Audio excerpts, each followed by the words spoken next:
সে হাত গেছে করে, আমি তো মাথা নষ্ট রে। আমার এত বড় অ্যাক্সিডেন্ট ঘটায় আইছি, ওরে তালাশ করে বেড়াচ্ছি। ও আমার একটু বুদ্ধি দিবি, একটু পাশেতে সাহস দিবি।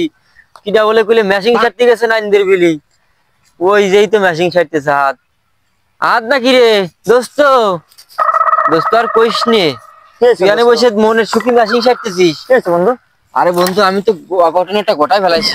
কি হয়েছে? আজকে মাগুরাতে গাড়ি নিয়ে বাড়ি আসতেছি। আসতে সময় একটা মহিলা আমার গাড়ির তলে পড়িয়ে চাপা পড়িয়েছে। আমি আর দাঁড়াইনি, আমি সিরিয়াস হইতে টাইনি ভাঙ্গি ছুড়ে চলে আইছি।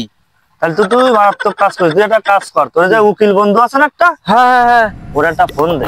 একটা ফোন দেবো? তাহলে কাজ হবে। সেটা তুই ফোন দে তো। আমার ভুলিয়ে আমি মনে করি যে সেই আমার টেনশনে আমি ফোন আনতে পারিনি। ফোন দে, একটা ফোন দেবো তাহলে। ও তো একটা বুদ্ধি দিতে পারবে না। হ্যাঁ হ্যাঁ, ওটা বুদ্ধি দিতে পারবে না। উকিল বন্ধু আছে, দেখ ফোন দে, দেখ কি করে। তাড়াতাড়ি দেখ।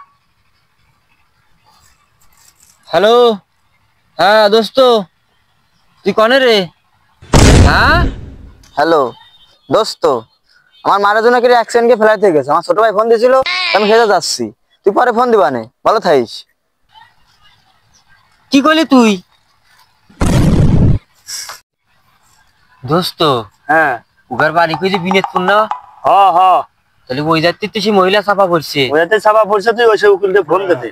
ফোন দিলাম, হ্যাঁ, ও আমারে কি করলে জানিস? কি কইছে বন্ধু? ওর মারে বলে কিডা গাড়ির তলে চাপা দিয়ে শুয়ে চলিয়ে গেছে। এখন ওর মারে নিয়ে হাসপাতালে আছে, সে বিশাল ব্যস্ত। পরে আমারে ফোন দিবে না।